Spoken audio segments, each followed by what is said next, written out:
Hello mga boss, welcome back po sa ating channel. Bale, meron tayo ditong 4 na klase ng tweeter.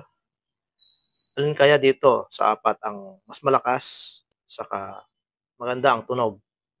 Well, malalaman natin yan mamayang pag-testing po natin. So, ang gagamitin natin na ampli na pang-testing ay itong GX3UB Pro na Kevlar. So, buksan natin. So, ayan, na-unbox na natin. Itong Kevlar, ang kanyang model ay NST350. Tapos, 300 watts na siya. Metal na rin ang kanyang horn. Tapos, yung pangalawa, ang model niya FT Star, 700 watts, 4 to 8 ohms siya.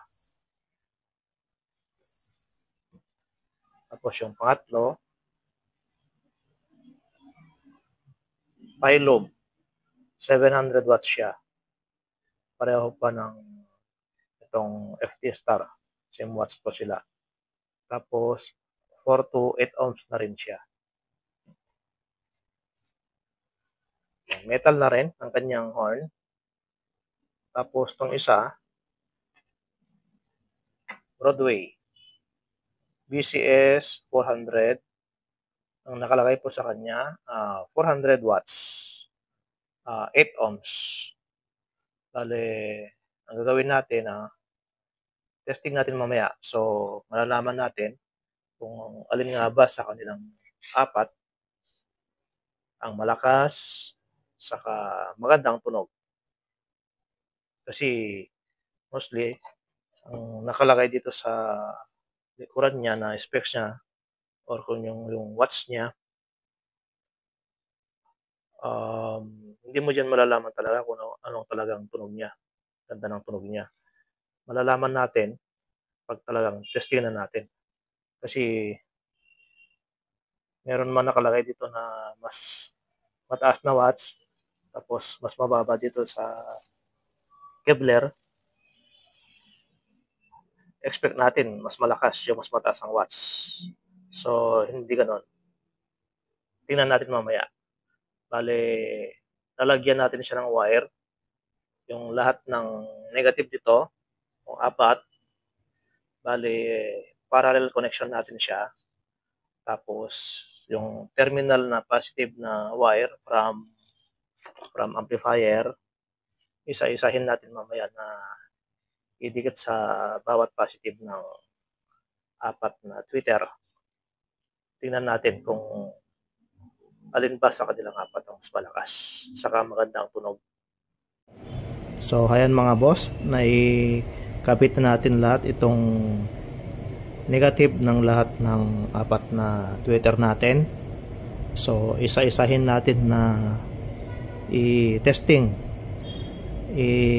Bali, nilagyan ko siya ng capacitor, 4.7 microfarad.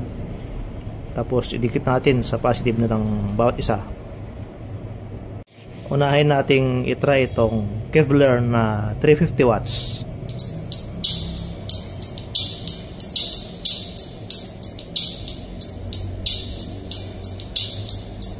Tapos itong FT Star na 700 watts.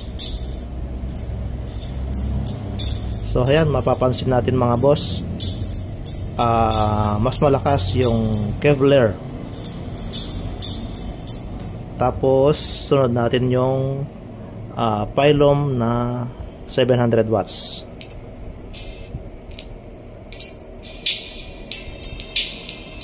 Ayan siya.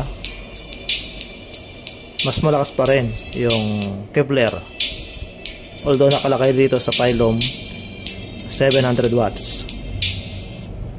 Tapos itong Broadway na 400 watts. Itong Broadway, malakas din siya kasi malaki ang kanyang magnet. Tapos pansinin nyo mga boss, try natin ulit na testing itong Kevlar. pakinggan yung mabuti yung kanyang tunog. Makikita naman ninyo guys, itong amplifier na GX3UB, hindi ko siya ginagalaw yung volume. Yan, layo ng tunog. 350 watts ito. Pero compare mo rito sa 400 watts ng Broadway, malayo. Mas parang meron siyang delay pag dito sa Kevlar. Parang meron siyang delay. Sabihin ko mamaya kung ano yung sikreto niya.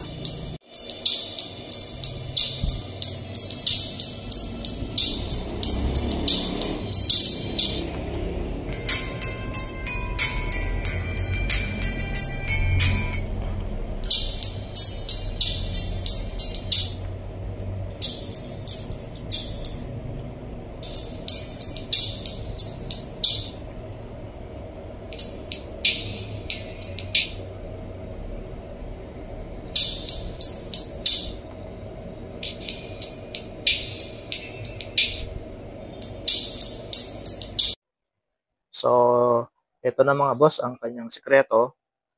Bale, itong tatlong tweeter na to, pansin natin.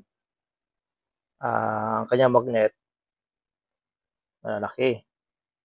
Tapos itong sa Kevlar, pagka wala tayong alam, nakita natin, metal lang siya. Pero ito kasi, ito yung latest ngayon, maliit lang siya, pero mas malakas. Ang klaseng magnet kasi nito, ang tawag dito, neodymium magnet. Ito yung mostly ginagamit sa pang line array. Magaan lang siya na malakas. Ito yung bagay na pang line array. Saka yung clarity ng kanyang tunog, mas malayo kumpara dito sa ferrite magnet. Itong tatlo, ferrite magnet mga to.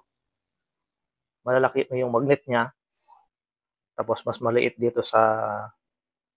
itong neodymium magnet, pero mas malakas. Yan. Karamihan lang gumagamit ng ganito mga boss. Mga high-end talaga na brand. Si Kevlar, siya ang unang nakita kong gumamit ng ganito. Pag-correct lang ako mga boss kasi kung meron pang mas nauna,